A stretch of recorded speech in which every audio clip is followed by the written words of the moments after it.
रात के 2 बज रहे हैं और घर में सब गहरी नींद में सो रहे हैं और घर के कोने में आप जाग रहे हो। आप सोने की तो बहुत कोशिश कर रहे हो पर आपको नींद बिल्कुल भी नहीं आ रही है और आपके दिमाग में एक साथ 100 चीज़ें चल रही हैं। अगर आपके साथ भी ऐसा होता है तो आप ओवरथिंकिंग के शिकार बन चुके हो।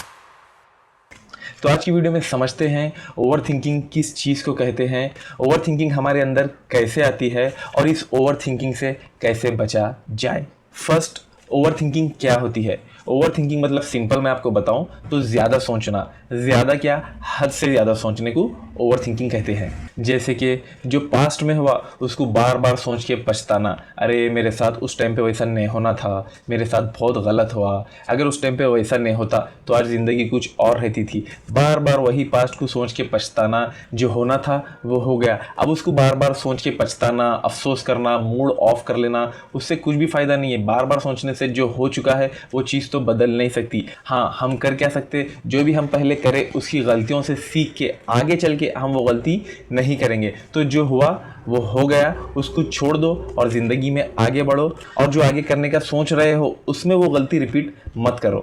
दूसरी चीज़, फ्यूचर का सोच के परेशान होना, मतलब जो चीज़ अभी हुई भी नहीं उसके बारे में ज़्यादा से ज़्यादा सोचना। फॉर एग्जाम्पल, मान लो कल आपका इंटरव्यू है, आपको कल इंटरव्यू देने जाना है और आज से ही आप दिमाग में 50 सवाल सोच रहे हो।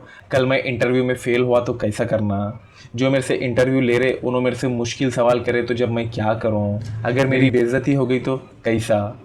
समझ रहे आप मेरी बात को? अभी आपका इंटरव्यू कल है, उसके बारे में आज से ही आप 50 सवाल आपके दिमाग में सोच रहे हो कि कल ऐसा हुआ तो कैसा करना, कल वैसा हुआ तो कैसा करना। मेरे भाई, पहले आप इंटरव्यू दो, उसके बाद की बात है। उससे पहले ही आप अपने दिमाग में 50 सवाल सोच रहे और दिमाग में ही आप फेल हो रहे, तो इंटरव्यू कल जाके कैसे क्रैक करोगे? तीसरी चीज़, एक ही बात को बार बार सोचना, उसके बारे में हद से ज़्यादा सोचना। फॉर एग्जाम्पल, मैं एक कारपेंटर हूँ, मेरी बात आपको बताता हूँ। परसों मैं एक साइट देखने के लिए गया था, हॉस्पिटल का काम था, साइट देखने के लिए गया था। साइट देखा, पूरा काम देखा, पार्टी से बात किया, पार्टी को जो है अपना रेट जो भी था रेट बता दिया। अब पार्टी क्या बोला, मैं आपको बाद में बताता हूँ। पार्टी जैसे ही बोला मैं आपको बाद में बताता हूँ, मेरे दिमाग में ओवर थिंकिंग चालू हो गई। मैं अपनी जगह क्या सोच रहा हूँ, अरे पार्टी बाद में बताता हूँ बोला, उसको मेरा रेट तो ज़्यादा नहीं दिखा, कहीं दूसरे को तो काम नहीं दूंगा उन रेट ज़्यादा होने की वजह से। एक काम करता हूँ, फ़ोन करके रेट कम कर देता हूँ। हो सकता है वो जो पार्टी है वो कस्टमर है उस टाइम पे उन बिजी था, इसलिए उन मेरे को बोला मैं आपको बाद में बताता हूँ। और आप 10 चीज़ें ओवर थिंकिंग, ज़्यादा से ज़्यादा नेगेटिव चीज़ें सोच रहे थे। थोड़ा ज़्यादा सोचना भी अच्छी बात होती है पर हद से ज़्यादा सोचना ये चीज़ बहुत ख़तरनाक होती है। एग्जाम्पल से समझाता हूँ। मान लो आप एक जंगल में जा रहे हो, तो आप चल रहे हो और आगे चलते चलते आपने देखा कि सामने जो है वो ऐसा झाड़ हिल रहे, झाड़ी जो होती है वो हिल रही। फिर आपने सोचा अरे शायद झाड़ी के पीछे कोई बड़ा जानवर होगा या शेर भी हो सकता है। अगर आपने ऐसा सोचा तो आपके बचने के जो चांसेस है वो बहुत ज़्यादा होते हैं, क्योंकि आप चौकन्ने होते हो।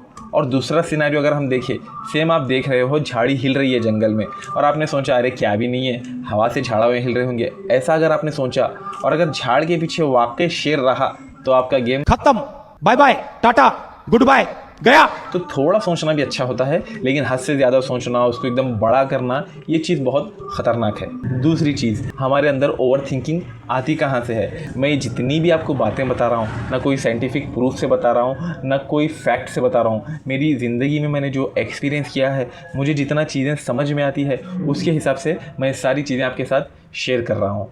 कुदरत ने, नेचर में हमें बनाया ही ऐसा है, हमारे दिमाग को इस तरह से डिज़ाइन किया है, कुछ भी चीज़ देखते तो उसके बारे में हद से ज़्यादा सोचते। और हमारे दिमाग की आपको ख़ास बात बताऊँ, हमारा दिमाग सबसे पहले नेगेटिव चीज़ को जल्दी पकड़ता है, पॉजिटिव चीज़ बाद में देखता है। आपके साथ भी ऐसा हुआ होगा, आप कोई भी चीज़ पहले नेगेटिव सोचते हो।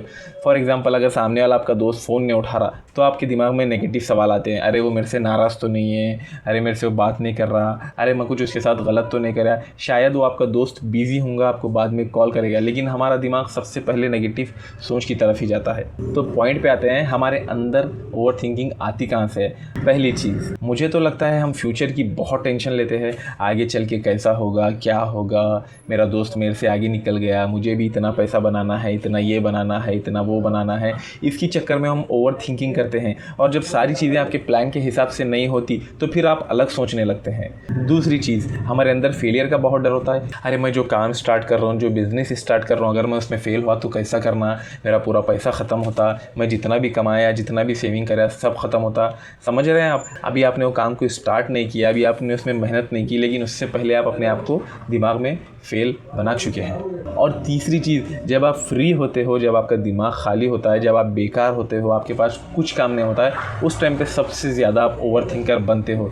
चुप एक तरफ बैठना, चुप सोचना क्या हो रहा, कैसा हो रहा, अपने आप को बिज़ी रखो। अब ये सब तो ठीक है, ओवर थिंकिंग क्या होती है, ओवर थिंकिंग हमारे अंदर कैसे आती है। अब सबसे जो इम्पोर्टेंट सवाल है, इस ओवर थिंकिंग से कैसे बाहर निकले, कैसे बचा जाए।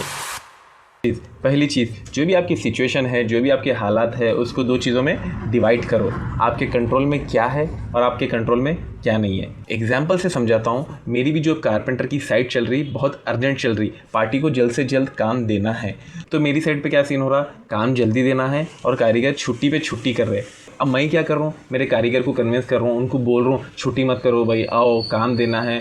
लेकिन नहीं, उन्होंने अपना चला रहे, मैं कितना भी बोलन दे उन्होंने अपने हिसाब से कर रहे और मैं उनको कन्विंस करने की कोशिश कर रहा हूँ। ये जो मेरे कारीगर को मेरे काम पे लाना है, ये मेरे कंट्रोल में नहीं है, तो इसको मैं छोड़ देना चाहिए और मेरे कंट्रोल में जो है मुझे वो करना चाहिए। अब मेरे कंट्रोल में क्या है, कारीगर आन दे न को आन दे, उसको लाइट लियो। मैं जो है जाके दिन भर काम करूँगा, रात में 11-12 बजे तक काम करूँगा, हार्ड वर्क करके जल्द से जल्द वो काम को फाइनल करके पार्टी को दूंगा। ये चीज़ मेरे हाथ में है, मैं जाके काम करना, देर तक काम करना, ये मेरे हाथ में है, तो मैं इस पर ज़्यादा फोकस करूँगा और जो मेरे हाथ में नहीं है मैं उसको छोड़ दूँगा। पहली चीज़ तो ये हो गई। अब दूसरी चीज़, आपके दिमाग में जो भी ख्याल आ रहे, जो भी थॉट्स आ रहे, उसको दिमाग में सॉल्व मत करो, मतलब उसका सल्यूशन जो है वो दिमाग में मत निकालो। उसको पेन लो, पेपर लो, पेन पेपर पे जो भी आपके दिमाग में चल रहा, जैसा भी जो भी चल रहा, उसको पेन और पेपर पे उतारो। जब आप चीज़ें पेपर पे लिखते हैं तो आपके सामने 50% क्लैरिटी तो वहाँ पे जाती है, वो चीज़ का सल्यूशन जो है 50% वहाँ पे मिलता है। ये भी बात को एग्जाम्पल से समझाता हूँ। आप मेरे को ये बताओ, 4499 प्लस 4499 कितना होता है? जल्दी से जवाब दो। जल्दी जवाब नहीं मिल रहा है ना, क्योंकि आप इसको दिमाग में ही सॉल्व कर रहे हो। अगर इसी चीज़ को अगर आप पेपर पे लिखते हो 4499 प्लस 4499, तो आपको इतना जल्दी जवाब मिलेगा, क्योंकि आपको दिखेगा प्रॉब्लम क्या है, कहाँ पे क्या चीज़ है, आपको जल्द से जल्द जवाब मिलेगा। तो ज़िंदगी का भी वैसे ही होता है, जो भी आपके दिमाग में थॉट्स आ रहे हैं उसको दिमाग में ही सॉल्व मत करो, उसको पेपर पे उतारो, उसको देखो। आधा सोल्यूशन तो आपको वहीं पे मिलेगा, बाकी का सोल्यूशन भी धीरे धीरे मिलने लगेगा। और तीसरी चीज़, पेपर पे उतारना ही सिर्फ ज़रूरी नहीं होता, आप पेपर पे अगर सोल्यूशन भी निकाले तो सबसे इम्पॉर्टेंट बात है उसको एक्शन लेना बहुत ज़रूरी है। आप कितना भी सोचो कुछ भी नहीं होगा, सोचने वाला सोचता ही रहता है, लेकिन आप थोड़ा थोड़ा उस पर एक्शन लोगे तो सारी चीज़ें धीरे धीरे सही होगी। और चौथी चीज़, अपने आप को कभी भी ज़्यादा फ्री मत रखो, अपने दिमाग को फ्री मत रखो, क्योंकि खाली दिमाग शैतान का घर होता है। तो ओवरऑल बस यही है, ओवर थिंकिंग आपको फ्यूचर के लिए तैयार नहीं करता, बल्कि प्रेजेंट की जो भी खुशी है वो भी छीन लेता है। अगर आपके फ्रेंड्स में, फैमिली में